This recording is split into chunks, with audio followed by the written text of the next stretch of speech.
I give you my masterwork, the complete all-American de-anxietized man. Blast of trumpets.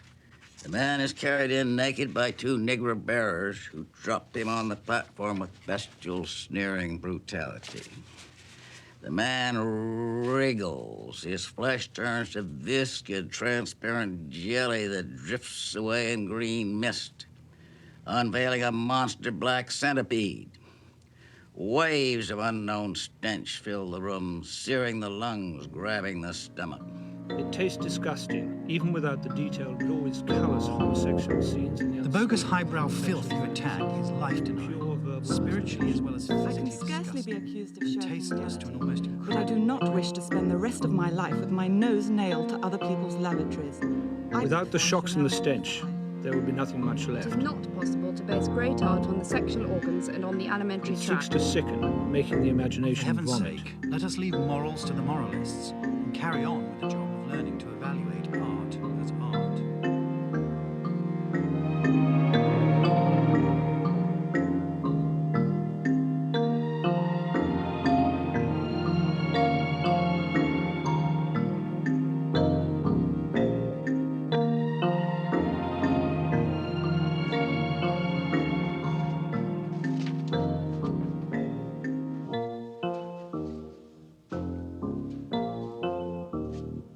Mr. Burroughs, when your book came out 3 decades ago, there was a lot of controversy. It went on trial for obscenity.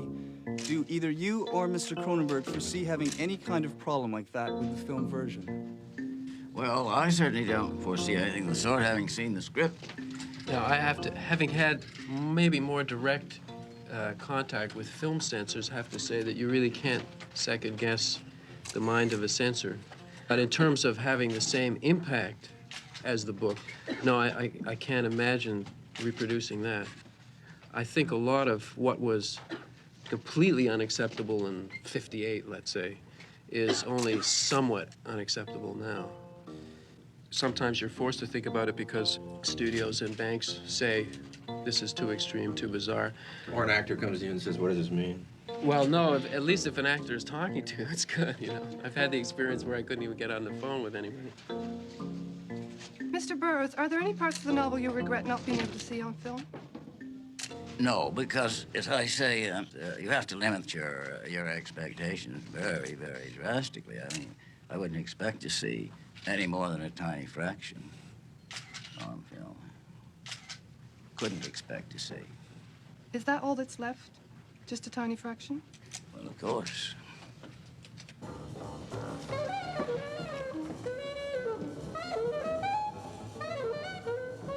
My God, what are you doing? You're supposed to see this. Well, now that I'm seeing it, what is it? I'm shooting up your bug powder. You might like to try it yourself.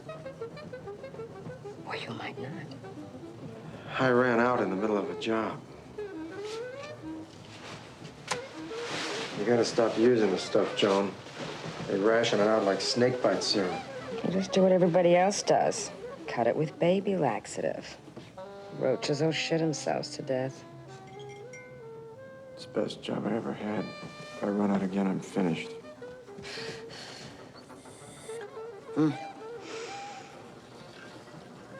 It's a very literary high. Very literary. What do you mean it's a literary high? It's a Kafka high. You feel like a bug. Well, I was sent the script by my agent, and my first response was kind of one of horror. I knew nothing about the background of the script. I knew nothing about the novel. So, just, you know, coming off the printed page, it does have rather, as kind of weird and had shocking elements. And I remember throwing it some distance across the room. Look, this movie deals with homosexuality, deals with drug addiction, deals with death and murder. Not like an entertainment, but like, you know, a real sadness that happens in a man's life. That really happened. It deals with catharsis and betrayal and never knowing who you really are. There may have even been a touch of outrage that this guy called David Cronenberg would have even thought of me for it. What in my history as an actress would have made him think of me for this thing? I mean, there are two problems that you would have doing a literal filming of Naked Lunch. One is the scope of it, because it really is quite an epic. If it were to be on film, it would be the epic, the mother of all epics. It would cost, you know, $400 or $500 million, I think, to film if you did it literally. And of course, it would be banned in every country in the world because there would be no culture that could withstand that film, I think, which is unfortunate because, of course, that makes it a very unappetizing proposition for any producer. Well, I didn't have a fascination with it until a certain moment when David Cronenberg suggested that he wanted to make a film of The Naked Lunch. And I'd read the book and I was amazed by the book years before, and of course thought it was impossible to make a film of it, which, you know, as a text, as a work, it's not possible. But then when David discussed it with me, suddenly I saw it like in a flash. Gosh, this could be an incredible film.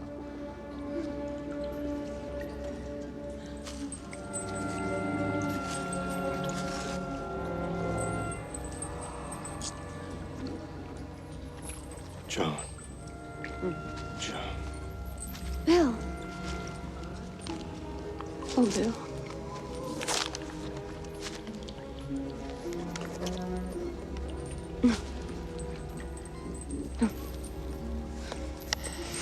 What is that?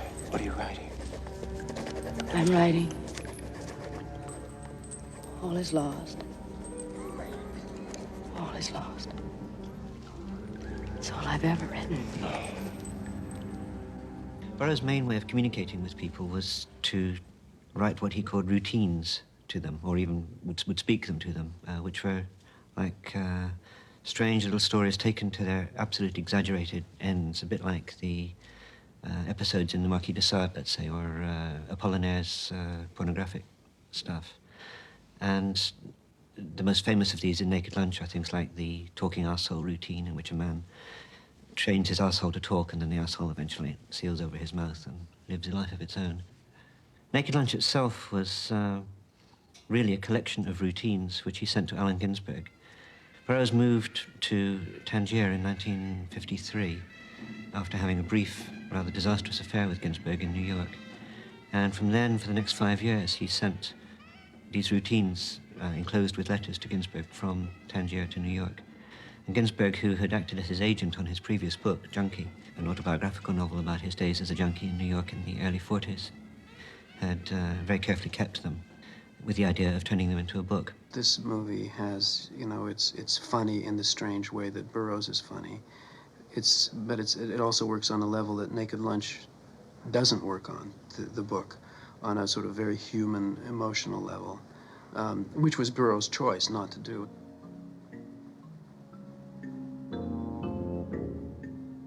The basic premise was that I moved back from the page in the typewriter to include the typewriter and then to include the man writing. In other words, I was going to use some of Burroughs's life, fictionalized, in the filming of the novel. And in particular, I felt it was crucial to include the shooting death of his wife, Joan. He had an arrangement to meet somebody in a bar to sell him a gun. And he and Joan went off to make this meeting. It was actually an apartment above a bar, above the Bounty Bar. And there, Bill apparently had maybe 6 more drinks, so he was very, very drunk. And that was the occasion when Joan said, "Time for our William Tell Act," and put the glass on her head.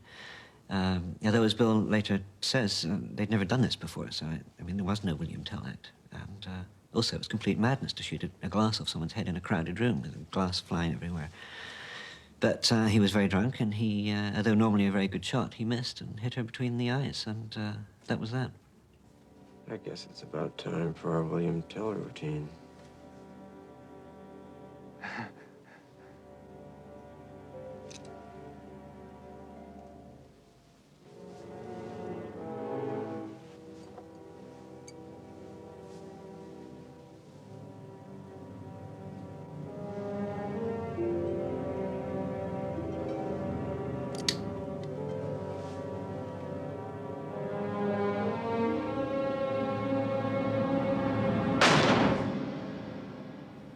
Joan doesn't appear in Naked Lunch, and there's no reference whatsoever in the actual book to her death. In that respect, that part of Cronenberg's film and many other sections come mainly from the Morgan biography of Burroughs rather than from Naked Lunch. Jeremy Thomas and I and Burroughs had gone to Tangier in 1985, and we looked at all the places that he'd been, and I still didn't write it. And the time wasn't right anyway. It was after Jeremy had his hit with The Last Emperor, and I had mine with The Fly. We thought, well, okay, now's the time. If we're ever going to do this very difficult project, we should start getting serious now. And when I went to do my little acting stint in Nightbreed and was in London for 2.5 months, it was actually on the plane, having bought my first laptop, that I started to write the screenplay. And to my surprise, it just was there, waiting for me.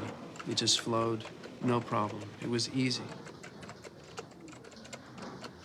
As a book, you can kind of dip into it. You don't read it wall to wall, you dip into it. It's like the Bible, you know, it's a little bit here, a little bit there, cross-references, you find your favorite parts.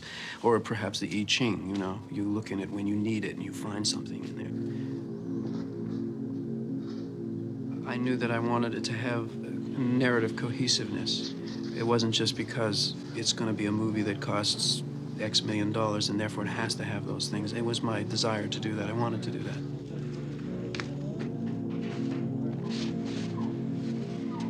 It meant that I was going to be forced to do something else, to fuse my own sensibility, my filmic sensibility, and every other level of sensibility with Burroughs, and create a third thing that neither he nor I would have done on our own.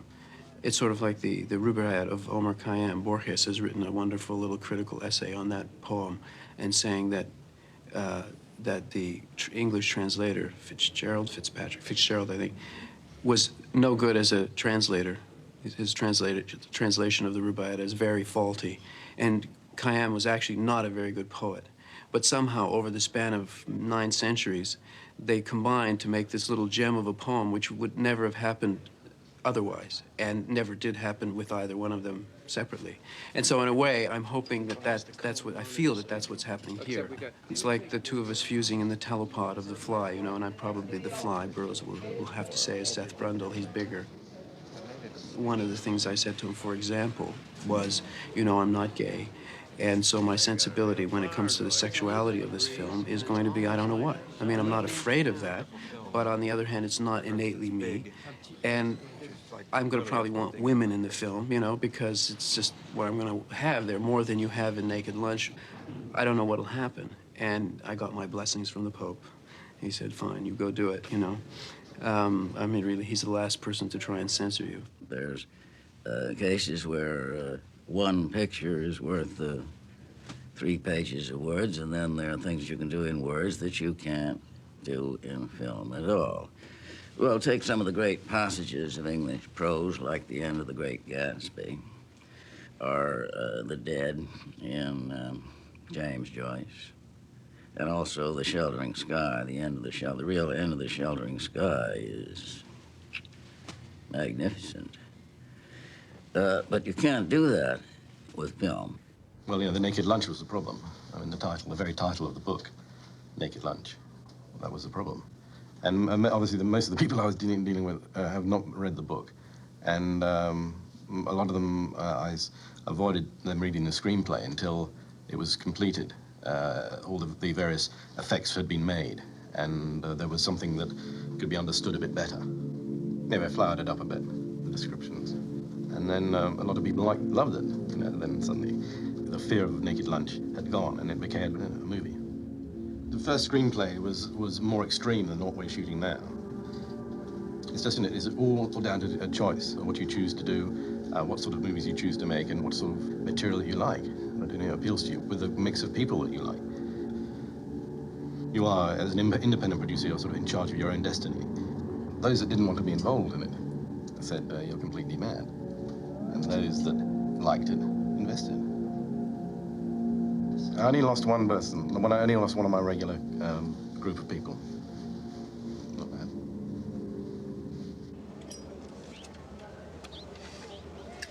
Where did you put that Bradley the Buyer routine? Did you find it all? Yeah, it's right on the sofa, right next to the Sans Rumpus Room riff. It's all right there. I'm telling you, boys, I never saw those pages before. I truly do suspect some sort of colossal con. Oh, someone's planted these pages in your room, right? Somebody sent all those letters to me and signed them with your name, right? A well-orchestrated cabal could easily manage all of these simple things, children. When will you learn? Well, they've done you a favor, Bill, because this stuff's going to get published under your name, and you'll have a career. Yeah, you'll probably get into print before we will. When Ginsberg went to Tangier in '57 to put the book into shape, he saw it as a regular book, of course, and wanted to impose narrative and everything on it. And although it doesn't really have that much sex in it, he did see considerable problems in trying to sell this to an American or British publisher. So it wasn't until '57, when he moved to Paris, that he took it to the Olympia Press, to Maurice Girodias. Maurice Girodias sent someone over to say he wanted to publish it, have it ready for the printer in 2 weeks. So we had about 500 pages of notes, some finished, some very rudimentary. So Brian Geisen, Sinclair Bayliss, and I sat down and assembled this. And then it went to the printer as we finished. The chapter went to the printer. We said we'll figure out the order later, but when it came back from the printer, we took one look and said there's no necessity to make any changes except one. The scene of the detectives being killed, which was the beginning, originally went to the end. Otherwise, the way it came back arbitrarily from the printer was the way it was, the final order of the book. So the result is closer to the facts of human perception, like the montage method. In painting, someone walks around the block and he puts on canvas. What has he seen? Well, he's seen a jumble of fragments. He's seen someone cut in two by a car. He's seen reflections in shop windows and passing faces, all sorts of things. And he comes and puts that on canvas. It's going to be a jumble of fragments. Actually, this came rather late to writing. As Brian said, writing is 50 years behind painting. Brian Geisen was an English painter living in the Beat Hotel in Paris. And in late '59, he was mounting some of his drawings in his room. And in slicing through the boards to cut out a mount, he noticed afterwards that he'd sliced through a number of layers of newspaper, and that if you peel away some of the layers, you can still read across. Bill immediately said, this was an amazing new discovery, a great breakthrough, and they began cutting up everything. From then on, he began work on this gigantic series of 3 cut-up novels, but there are no cut-ups in Naked Lunch. At the time the book was written, it had not been discovered as a technique. It's particularly applicable to film. For flashbacks, flash forwards, a little flash here and there. Who are you? I'm Bill. Who are you? I'm Tony. Where are you, Bill? I'm in a 1920 movie, Tony. Where are you? I'm in London. Anthony Bolsh is a young English filmmaker who he met in Paris. Burroughs and Bolsh and Brian Geisen worked very closely together on a number of films in the early '60s. Then they decided to make an attempt at a full-scale film of Naked Lunch. Brian Geisen developed the script. They got as far as a full set of storyboards. Had the film ever been made, this would have been the truest possible version of Naked Lunch, partly because it comes from the same period. It really is only 3 or 4 years after the book itself came out, or it's 2 years after the book came out.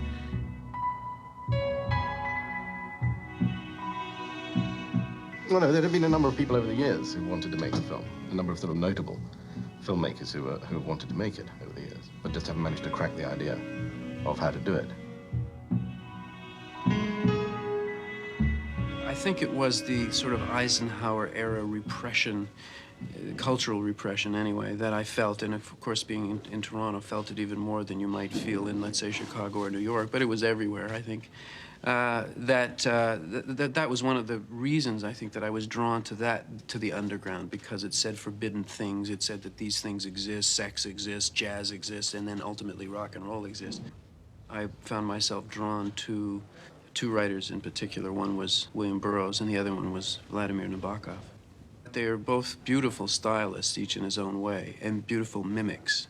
And they're both aliens. You know, Nabokov, literally, because he's a Russian who got transplanted to America and had to write in a foreign language, namely English. And Burroughs, because he was born an alien and had to write in a foreign language, namely American. And I think that sort of outsiderness, even though it manifested itself in very different ways, drew me to it. Cronenberg's screenplay, which is about the subtext of this book, or the impetus of the book, or the reason why this book happened, which was this man's sadness, this man's loss, this man's feeling that he never really belonged anywhere, that he was more or less shunned by his parents and his brother, by classic society as he knew it, by boarding school, by military, by straight-ahead Harvard, although he graduated from Harvard, more or less the acceptable culture as he knew it, gave him the boot. Burroughs and I are not at all alike personally, and I think in terms of our backgrounds and our upbringings, extremely different. I think in a way it couldn't be more different, given that we were both sort of raised as middle-class children in North America, but other than that, we couldn't have been more different. But somehow there's a nervous system connection, and part of it has to do with our sense of the body and of disease and of transformation and of the possibilities of transformation, that kind of thing, and the scary part of that. Oh, yes, I think there are many points. Overlapping interests, the far out, the mutants, the idea of mutants are hybrids, many areas of coincidence. Diseases are often involved in chance mutation, and so I think that, you know, that there's an approach there to even the evolutionary process, such as it is. So that's my take on disease, I think, at a certain point. Burroughs's is similar in that there's a focus of intelligence on the question of disease, not just a sort of middle-class panic, medical alert reaction to disease. Life and disease are inseparable. As soon as anything is alive, there's something ready to parasitize it or infect it in some way, which came first, the intestine or the tapeworm. So it's part of life, integral part of life, basic part of life. His approach to insects is somewhat different from mine, and it figures prominently in the script. And I wanted to know, because he usually uses that as a negative feature. You know, if he says someone has blank insect eyes, you know, or an insect voice, that's usually meant to mean soulless, inhuman. I sometimes find some kind of attractive otherworldliness about insects. So we even have a different approach to that. You know, I asked him if he liked, were there any insects he liked? He likes butterflies, you know. But there is a similarity. The similarity is that we both wear our Chevalier of the Order of Arts and Letters medal proudly. It is he and no other who has reduced whole provinces of our fair land to a state bordering on the far side of idiocy. He it is who has filled great warehouses with row on row, tier on tier of helpless creatures who must have their every want attended. The drones, he calls them, with a pure, cynical leer of educated evil. Gentlemen, I say to you that the wanton murder of Clarence Cowie must not go unavenged. This foul crime shrieks like a wounded faggot, for justice at least. The centipede is rushing about in agitation. Man, that motherfucker's hungry, screams one of the bears. I'm getting out of here, me. Mr. Burroughs, how did your attitude to drugs evolve? I wouldn't say that my attitude towards drugs evolved at all.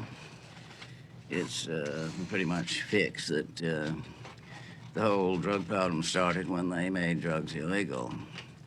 Remember that all through the 19th century, which the conservatives always evoke as the good old days, You could buy opiates, cocaine, morphine, right across the counter, from sea to shining sea. Until 1914, when suddenly old ladies with arthritis and frugal, hard-working Chinese and old gentlemen with gout were illegal by act of Congress. Criminals by act of Congress. You didn't have enough criminals without creating them by act of Congress. Certainly in terms of drugs, I had no experience. I had nothing like the experience that Burroughs did. And of course, until the 60s, like everybody else, I really had no drug experience. You know, that was for jazz musicians primarily.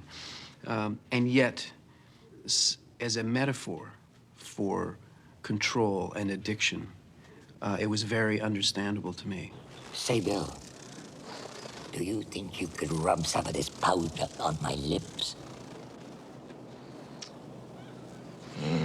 Yeah. Sure.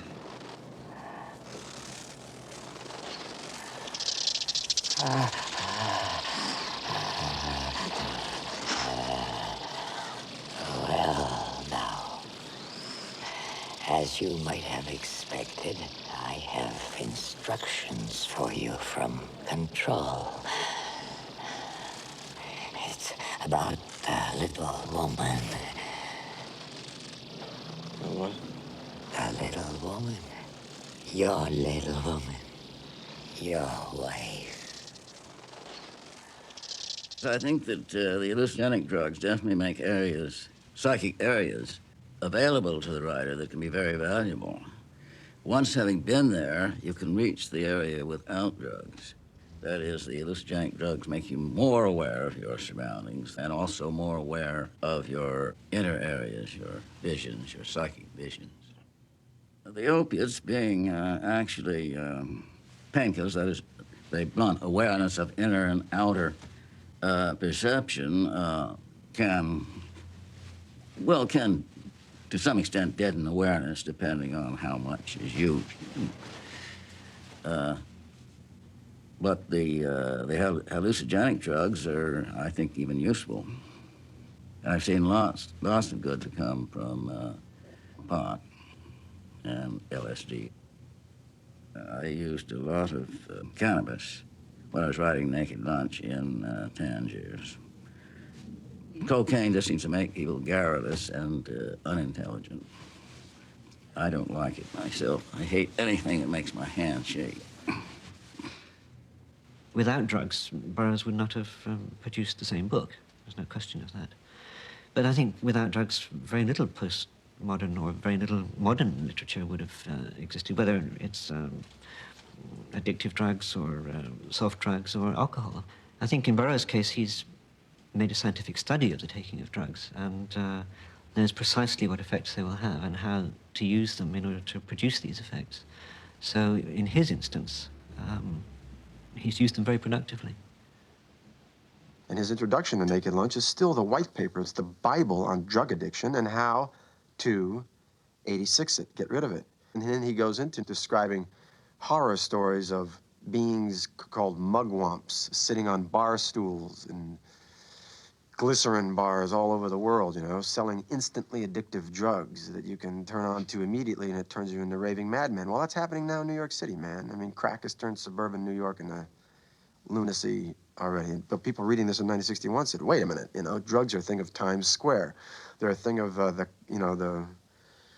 gutter. They're not me. They're not suburbia. They're not my house. Yeah, well, just about everybody in America's got somebody affected by drug addiction. Did you bring back tomorrow's bug powder? Did you, Bill? Did you? My God, Joan. You're acting like a full-fledged junkie. And it's bug powder, for Christ's sake. Well.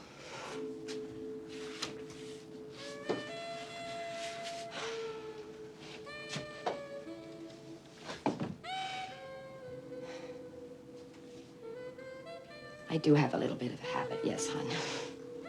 You ought to at least give me a few marks for originality. Since the 50s, there have been many movies about drugs, and most recently with the, Say No to Drugs campaign. I didn't want people to be thinking of Nancy Reagan when they watch this movie, let's put it that way. I knew that I wanted the drugs to be invented. Now, I know that's not a new thing either. That's been done for many years in science fiction and so on. But I felt by inventing my own drugs that had internal metaphorical connections attached to them rather than external social ones, I could stay away from discussing the social problems of what it's like to live with a junkie or whatever. I mean, some of that stuff is discussed in the film anyway, but I think it's pure because it's not about a particular drug or a particular social stratum that's connected with the drug, that kind of thing. So I knew I didn't want to do that, a movie about heroin and the methadone treatment or whatever. I knew that I wanted it to be about writing.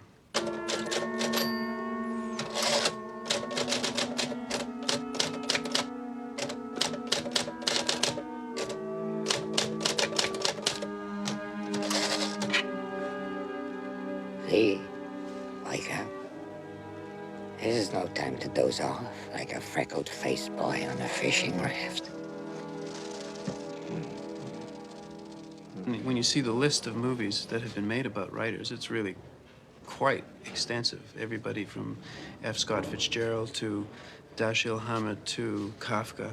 And the problems are always the same. That is to say, the act of writing is not very cinematically interesting. It's a guy, he maybe drinks, maybe he has a hat, maybe he smokes, but basically it's a guy sitting there typing, typing, typing. It's an interior act, and it's not innately cinematic.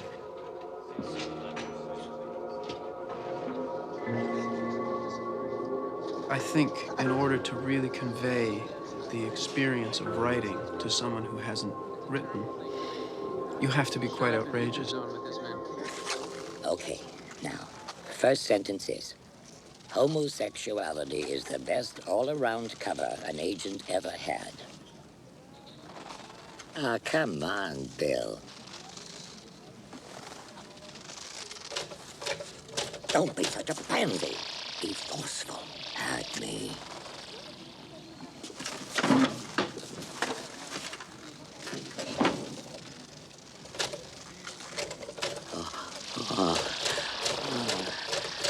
I love it. That is a great sentence. These are words to live by, Bill. There's certain requirements. If someone can't stand hours, years of solitude, sitting in a chair, alone in a room, he should look for another trade, I think. Genet said about a French writer that il n'est pas le courage d'être écrivain. He doesn't have the courage to be a writer. Well, the courage, as Genet put it, of taking on the responsibility for your creations. That is, he saw his characters as literally his creations, for which he was responsible. So in the film, I have made, metaphorically, things be created by my writer in the film that are physically present and that do influence him and tell him what to do. And it's, on one level, it's him telling himself what to do, and on another level, it's not. It really is creating something that will then take you through your life, and if you've created the wrong thing, it's going to take you to meet the wrong company. It is so unusual to get sort of this sort of balance of the quality of filmmaking and sort of have that kind of literary history with a big effects film. I mean, you just don't get those two things together.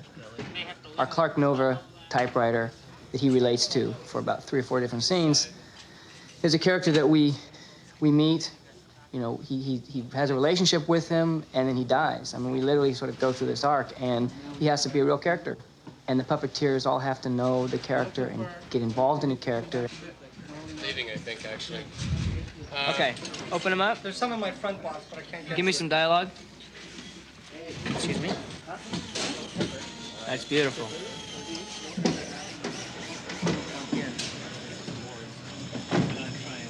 Okay, close them up. Yep. And then open. All right. For each character, we have, say the Clark Nova, which is the main typewriter, we have 13 different puppets for that one character. There'll be a scene where the puppet will jump off a table, run across the floor, hit the door, bounce off, get put in a bag, and done with the scene. Well, that takes 6 different puppets. We need one that just runs along the floor. We need one that can look good when it dives. We need one that can talk as it's getting in the bag. And we just break it down like that. We're taking your clock, Nova. I'll fit the bag. No.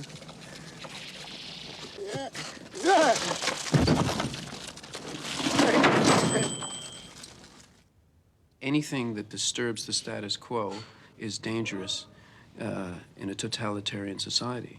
And if you're a serious writer, questioning, probing the status quo is what you do. You have to do. You're not worth anything if you're not. So there's an immediate, you're at odds immediately. And I mean something like the Salman Rushdie affair, which is the ultimate, I think, the ultimate example of writing being a personal, physical danger to you.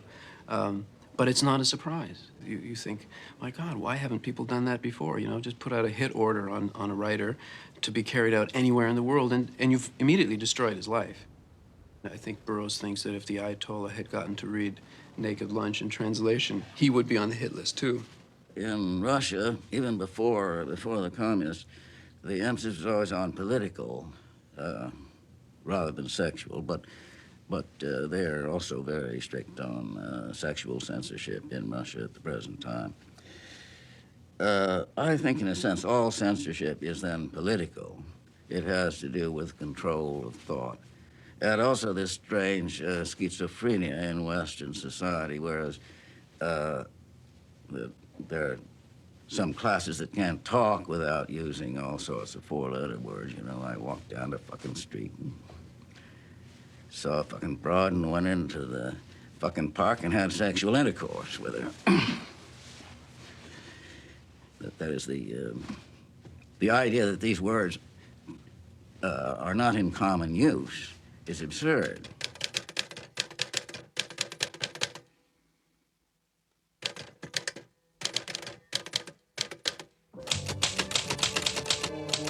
I can't read it. Is it erotic? It's, fairly erotic. Kind of uncivilized. More erotic. Filthier. Filthier. Okay. Filthier. Getting really pretty good here. Just passing myself here.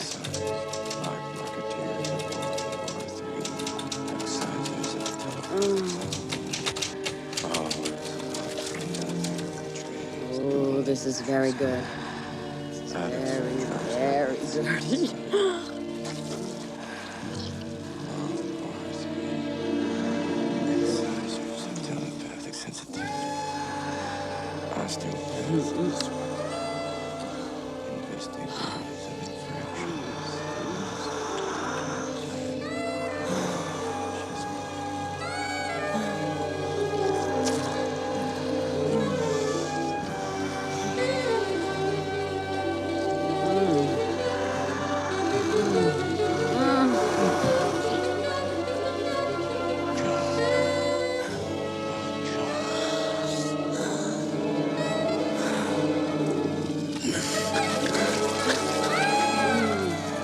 There's a lot of rubber, by rubber I mean special effects, which has the function of being metaphorical, which is something very difficult to do in cinema. Eisenstein tried it literally, you know, when the people rise up like a lion, cuts a shot of lion rising up. It doesn't work. I'm glad he did it and I don't have to. But it doesn't work. It's never been used effectively, never worked. But there are other ways, though, to deliver metaphorical conceits and parallels in film. You can do it verbally. You can do it in more subtle, less literal ways than Eisenstein tried it. And I think in the case of Naked Lunch, I do it through the use of special effects, which are at some points very multisexual and at other points very heterosexual and another very homosexual. Get those fingers curled. Keep the head alive, Carol. Moving tilt up and down. The mugwump, also known in the book as every man's drug dealer or control artist, as I'm sure Burroughs would want him referred to. They're not enemies. They're not Okay, go. villains, as it were. You know, they're just kind of And smoke it up. affectations of the mind. So consequently, the humanity level or quotient has to be very high and believable. From silent cinema onwards, special effects movies, Nosferatu, you know, special effects movie, Metropolis, Nosferatu. I mean, they're special effects movies, horror movies that have, which are, you know, sort of key works of cinema, and that's throughout cinema. There's been those movies which have been prepared to go step out a little bit from the norm, and then they can create a new wave and a new interest and an originality that is refreshing. And I think, you know, now we need would be great to have a sort of refreshing, charming horror film. You a faggot?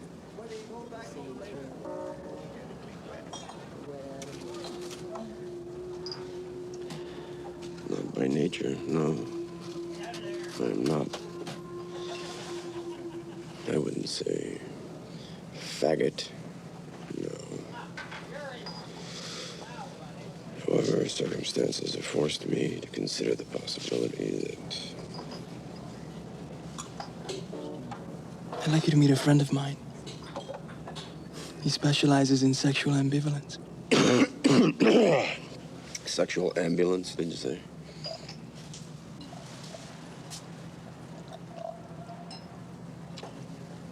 Oh my God.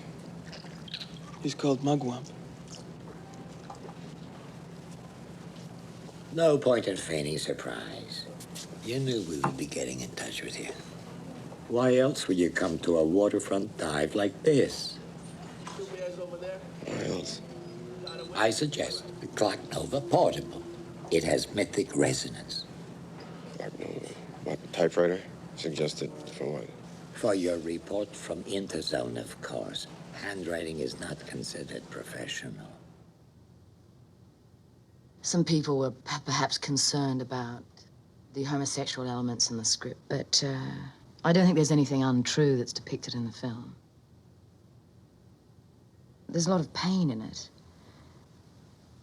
And there are, you know, fragments of love and sometimes desperate attempt to contact, the need for contact and the inability to contact. Gracias. There's a kind of a savagery in the script, anyway, that I'm sure Burroughs would never deny. Around there to this. Hold this like that.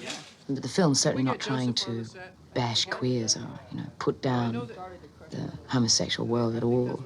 You know, one element of the script that is really trying to enter that world, and it's quite a genuine and bold attempt to enter it. They weren't the killer spiders. No. The sexuality in Naked Lunch is so extreme anyway, in terms of its imagery and violence often, that it would pose problems on film. One, for the practical problem of, can this film be distributed? It's one thing if you're making an underground film and you don't give a damn if 3 people see it or not. Another if it's $17 or $18 million and you have to be realistic about what you're doing. Burroughs is constantly dealing with sexuality. Just scratch the surface of the gayness and you just have, you know, polymorphous perverseness there. And I think that's one of the reasons that Naked Lunch is so disturbing, because he's writing stuff that you would think would be gay pornography only and that heterosexuals might turn away from. But I think, in fact, heterosexuals find that very erotic and it disturbs them. He was essentially bisexual until the mid-50s, inasmuch as he was living with Joan and indeed had a child by her.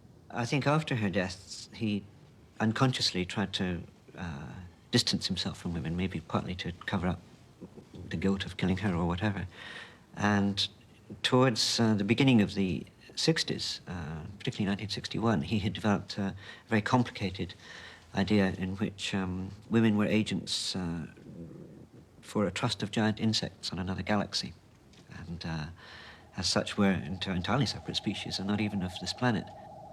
It pleases me to think that, and in fact it explains a lot of things, and it doesn't depress me, and it doesn't. I think it's very clarifying to think of that as a possibility. And I told him that there was a species of butterfly in which the male and female were so incredibly different, looked nothing like one another, that it took years for biologists to realize that they were, in fact, the same species and mated together. They kept looking for the female of one and the male of the other, could never find them, and it was always very mysterious. And it's because they were just different colors, different shapes, different sizes, everything.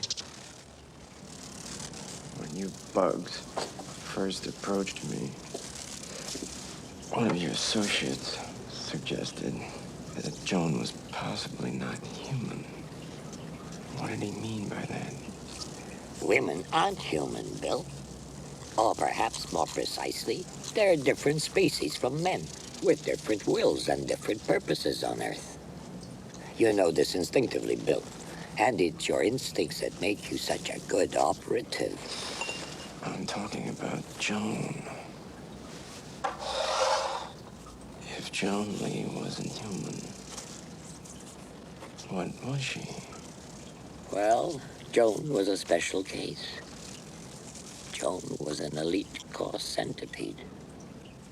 The talking asshole, and I mean no disrespect here, is Burroughs himself, in the sense that it's the part of you that you don't want to listen to, that's saying things that are unspeakable, that are too basic, too true, too primordial, and too uncivilized and too tasteless to be listened to, but are there nonetheless. And the asshole that talks and tells you what its experience is, and tells you that it wants to be loved and that it wants to have the experiences that everybody else has, is, in a sense, that's what I'm saying when I say people's reaction to some of the things that I do in my films and that Burroughs does in his writing is too middle class and too worried about taste and refinement and being civilized and nice. And therefore, any truths that are involved in these disgusting things must not be listened to, must be discarded or disregarded. So, in a sense, the mind asshole schism is maybe the head mouth versus the asshole is really, it's maybe more a Freudian schism, you know. I mean, the asshole is really then being the unconscious and the head is being the superego, more perhaps than it being a true mind-body schism. It's sort of a mind-mind split, I think. I don't know how it's going to be received politically, you know, in terms of gay politics and feminist politics and all the other kind of politics that there are. I have no idea, but I can't worry about it. Hopefully the work will remain, and I'm certain that Burroughs' work and Naked Lunch will absolutely remain. Bill does maintain that since the death of Joan, he once told me that he thinks about her every day. There's never a day goes by without something reminds me of her, or the memory of her or her death surfaces. And he has written that his whole purpose as a writer is to fight the ugly spirit, which is constantly trying to dominate him and take over his life. And it was the ugly spirit which killed Joan. And Bill, after all, doesn't believe there's such a thing as a mistake. And he consequently has to deal with this fact and keep the ugly spirit at bay. Mr. Burroughs, do you regret anything in your life? I am very lucky if I could get through a day without something I did wrong, something I said wrong, gestured wrong. You talk of a lifetime? Good God. Practically everything.